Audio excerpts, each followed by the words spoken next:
Now we're live on everything. So today we're going to talk about recovery. It's funny because when we talk about building muscle, we talk about losing fat. Losing fat you can do without a tremendous amount of recovery, specifically focused on it. However, if you focus on the recovery piece, you're going to lose a lot more fat. Once you get in a fat oxidizing state and you're actually working in real function, real physiology, you're off this calories in, calories out nonsense. Um, what we have to start looking at is how quickly the body's able to rebuild. Um, and a lot of times, I talk to people all the time. And they're like, "Well, I need more testosterone because that's what's it do." And testosterone's a big piece. I talk all about it all the time. But one of the things I always tell people is you don't need more than enough. The other things that your body has to have to recover, one of the number one things for health, regeneration, wellness, long-term function, everything is oxygen.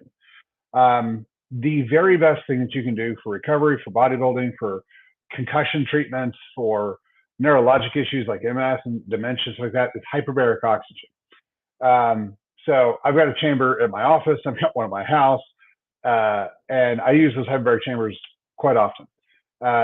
What happens with hyperbaric is that it uses something called Boyle's law. Boyle's law is physics. It's not a medical thing. What it does is it says that whenever there's a higher pressure, you can emulsify gas into fluid.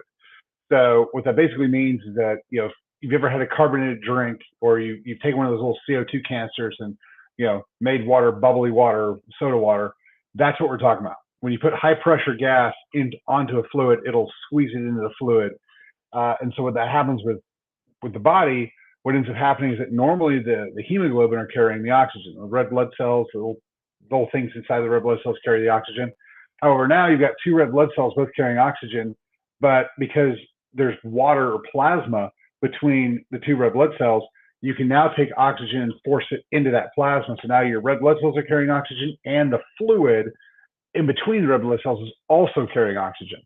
That's how we can increase the oxygenation to the tissue by 1,000%. This is what I was using during COVID to fix everybody. We brought people in, their pulse oxes were in the high 70s, low 80s. They're barely coherent. I had to help carry a lot of these guys in. We give them a shot of quinine, and then we toss them in the chambers. And 10 minutes later, their pulse oxes were back in the 90s. They were coherent. They were good to go again. And this was an obvious thing. We've been using them for our professional athletes for a long time. All my pro athletes I work with have hyperbaric chambers in their homes. And before games, after practice, things like that, they'll jump in there and recover. I've had some of my athletes, my NFL athletes, tell me that it's the biggest game changer they've added to their careers. One of the guys told me, he was like, I did a crazy hard workout on Wednesday. He was like, jumped in the chamber, went back. He did the same level workout the next day. And he said, I could have done half again more the second day than he did the first day because he's able to recover. But that's the biggest thing, is getting the oxygen in. Hyperbaric's the number one thing. Now, a lot of hospitals have hyperbaric chambers. They just choose not to use them because, again, it's not the thing making them the most money. So if you have issues, COVID is a great example. You're going to have to find a group near you, like Google hyperbaric, that sort of thing. If you have breathing problems, if you have pneumonia, stuff like that, it'll help.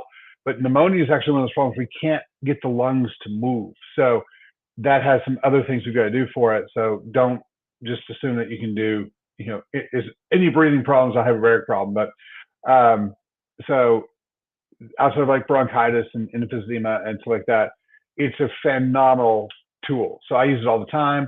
It's one of the reasons that I've been able to acquire the muscle mass and the longevity and the health that I have. I put it directly on hyperbaric. The other thing, when we're talking about oxygen, and we do this all the time, is we do sleep studies. The amount of people who have epilepsy, dementia, fatigue, all sorts of things, low testosterone, all sorts of physiological issues, is because they're not breathing properly at night. One of the big issues that we saw with the COVID vaccine, we see this with all vaccines, but we really saw it with the COVID vaccine, was the amount of damage to the pons. So there's a place in the brainstem called the pons, and it's responsible for what's referred to as autonomic respiration, which is the reason you breathe while you're asleep or while you're passed out or you're not paying attention to it. That area can be damaged by vaccines. We see it a lot in kids. It's called sudden infant death syndrome, and that translated to adults for sudden adult death syndrome after the COVID vaccine rolled out. So if you've had the COVID vaccine, outside of all the other stuff you now have to take, I would highly recommend that you get a sleep study and see what your oxygenation is at night. It's a really, really big one. Like I said, we see that as a big, big piece of everything else. But a lot of the supplementation that I'm taking is also specifically geared towards recuperation, regeneration, and recovery. So, like, all the collagen we're doing. So when I take the collagen, I'm taking it for two reasons. One, gluconeogenesis, so that my liver can actually make new sugar for my blood and for my brain. But the other thing is that the collagen is adding a lot of nutrients to my body for healing, regeneration, for fighting viruses, for doing, decreasing inflammation in my liver, all kinds of things. Collagen is one of the very best things you can take. And I will tell you that I don't think you can do a healthy fast more than like 8 hours without taking collagen. If you don't, your muscle tissue is going to get eaten up because your body has to have amino acids because it has to have sugar for the blood. And if you don't feed it, it will make it, and it'll tear apart your muscle tissues to get it. That's just where it's at. So take a collagen, that's going to be really beneficial. And then whenever you guys are doing, especially if you're working out and you're pushing yourself as hard as I am, you really, really, really need to worry about free radical damage and things like that. So, for instance, if you guys are consuming a lot of fats and you have stress, especially if you're consuming any seed oils, try not to consume seed oils. But that lipid peroxidation is going to be really, really dangerous. Like we talked about the oxidative stress that happens to LDL cholesterol yesterday, how it oxidizes it, and that's when it really becomes problematic. Oxidized LDL is really the big issue we need to work on. And that comes from free radical damage. And so things like vitamin E, things like CoQ10, methylated B vitamins are a big player. There's a whole list, NAC, obviously. There's a whole list of things that are highly beneficial to pushing back against that free radical damage or that reactive oxidative stress that you're going to start picking up the harder you push and the harder you train. So those things are really big. Still, I'm a giant coffee enema fan for recovery. So, if you're not doing some of these things and you're wondering why your gains aren't where they're supposed to be, or you're not, getting stronger, you're sore all the time, that sort of stuff, these are the things that you really got to start looking into. It's the small pieces that are called, so in chemistry, we call them limiting reagents. So think of it this way. If you're going to make, 10 pies and they each require 3 eggs and you only have 5 eggs, you're not going to be able to make 10 pies because you don't have enough eggs. The eggs are your limiting reagent to allow you to, it's what's keeping you from making everything else. So a lot of times we'll see that, for instance, when people have thyroid issues, one of the number one things I see is they're not taking in enough iodine. T3 is 3 iodines. It's triiodose. There's 3 iodines. T4 is 4 iodines. So if you guys aren't specifically taking in iodine in your diet, you're not going to have your thyroid where it's supposed to be. And so then people are going to go over and, oh, my thyroid, this and that. And the doctor's going to give you all sorts of, medications that you don't need because you should have just upped your iodine intake. Now, there's obviously times where you need thyroid medication, but oftentimes it's dietary function that you guys just aren't getting enough iodine in. And you can take iodine, the liquid iodine, you can take the iodine from the superior mineral that's on the Seawell store or the Pillars of Wellness.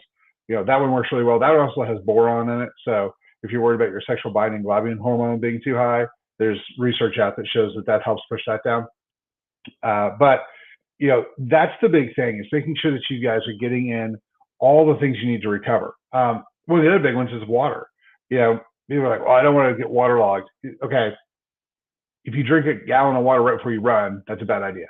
But if you keep the water flowing, it'll help flush out all these lactic acid, all this butyric acid, all these waste chemicals. And it'll really, really help you recover.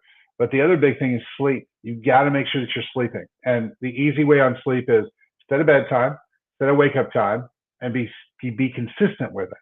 And then, make sure that you guys are getting in, getting to sleep, getting that whole thing, working on, like, the sleep 8's a great way to register that stuff. And then, if you really want to get fancy with it, obviously we talked about testosterone, but there's peptides out that are spectacular. For anti-aging, for things like that, they're really, really beneficial. It's one of the one things I can really feel when I work out. Really notice the difference. So peptides are a big, big player. So make sure that if you're going to work on that, you work with someone who understands the whole breadth of what's going on. I'm not the only person out here who understands peptides and recovery. So, but those are going to be your big things, is making sure that you're getting in the things to help your body rebuild and recover, because that's where all the muscle growth happens. It's where all the health and wellness happens. It's where a lot of the down things happen, the bad stuff happens. If you don't have enough, for instance, if you don't have enough CoQ10, your body has to make ATP, so it'll make it, but it'll produce a lot of free radicals as well as some ATP. If you have enough CoQ10, you get very few free radicals and a lot of ATP. So when you start pushing yourself, that's when things start getting really kind of hairy. You got to make sure, do I have enough chemicals to make sure my body can heal and recover? And do I have enough chemicals to make myself go? So the go is more the ATP. The recovery stuff is more of the chemicals to keep yourself safe and growing. So if you guys have any questions, hit us up, questions@chalmerswellness.com. Just make sure that you guys get in and get your recovery. That's going to be a big, big piece of hitting all your goals. Thanks for your time.